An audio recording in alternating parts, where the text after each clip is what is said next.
The crystalline halls of the Galactic Council's grand chamber hummed with the familiar vibrations of 1,000 alien voices, each species contributing to the cacophony that had governed the galaxy for millennia.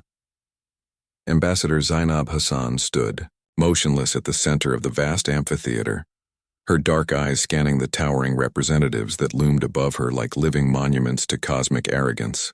The Vorthak Prime Speaker, a creature resembling a giant mantis wrapped in ceremonial robes, clicked its mandibles dismissively.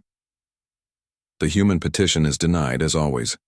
Your species lacks the evolutionary sophistication to participate in galactic governance.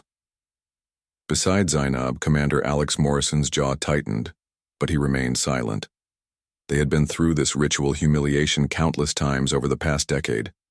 Humanity's requests for equal representation, fair trade agreements, and protection from slave raids had been systematically rejected by beings who viewed them as little more than clever animals. Honored counselors, Zainab's voice carried clearly through the chamber, amplified by the translation matrix that rendered her words into a symphony of alien languages.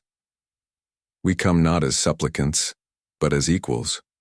Our species has proven its worth, through innovation, courage, and a thunderous roar of laughter erupted from the Krillian delegation, their bulbous heads wobbling with mirth.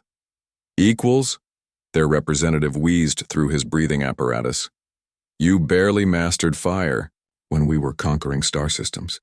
The ethereal collective's representative, a floating mass of luminescent gas, pulsed with condescending amusement. Perhaps in another million years of evolution, little mammals, you might be worthy of consideration. Alex's hand moved instinctively toward the device concealed beneath his diplomatic coat, a quantum communicator linked directly to Earth's military command. The signal he would send had been prepared for this exact moment, when diplomacy finally proved futile. Zainab raised her hand, and something in her gesture commanded attention. The chamber gradually fell silent, thousands of alien eyes focusing on the small human figure below.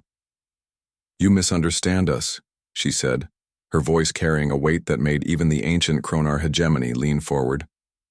We didn't come here seeking permission. We came to deliver a message. The Prime Speaker's compound eyes glittered with what might have been amusement.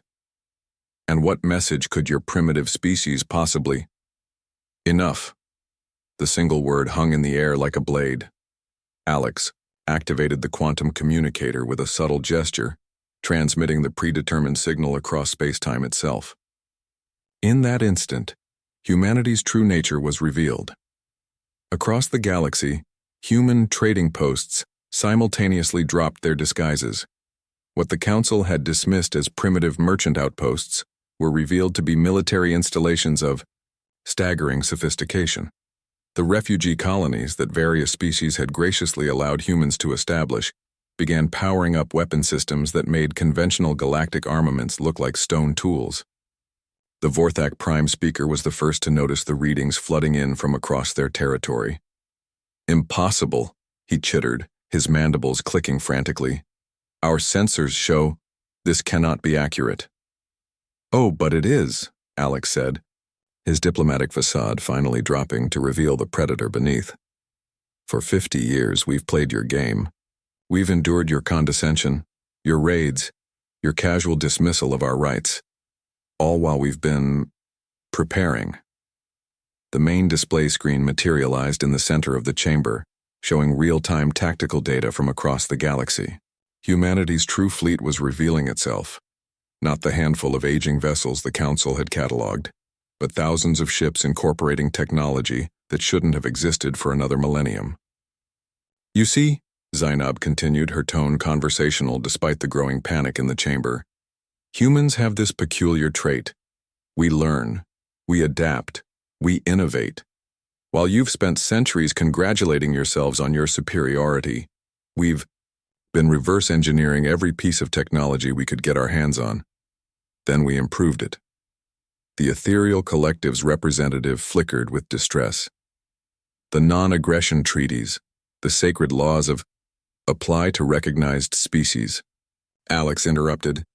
You made it very clear that we don't qualify. Alarms began blaring throughout the chamber as reports flooded in. The Krillian homeworld's orbital defenses had been neutralized by weapons that seemed to bend space itself. The Vorthax, impenetrable, shield worlds were being systematically dismantled by human forces that appeared and disappeared like ghosts. "What do you want?" the Prime Speaker demanded, all traces of arrogance gone from his voice. Zainab smiled, an expression that somehow managed to be both warm and terrifying. Equal representation, fair trade, an end to the slave raids, recognition that humanity is not your plaything. And if we refuse, the Kronar representative growled, his massive form bristling with bioweapons. Alex's smile matched his colleagues. "Then we'll show you what humans do when we're no longer interested in playing nice." The tactical display updated again, showing human fleets positioning themselves around every major galactic civilization. Not invading, simply waiting. "The beautiful thing about humans," Zainab said, "is that we prefer cooperation to conquest. We'd rather build than destroy. We'd rather trade than take. But," her eyes hardened, "we're very, very good at destruction when it's necessary." The chamber erupted into chaos as various species representatives tried to communicate with their homeworlds, only to discover that human ships were jamming all communications except those they chose to allow. The Prime Speaker raised himself to his full imposing height but somehow seemed diminished.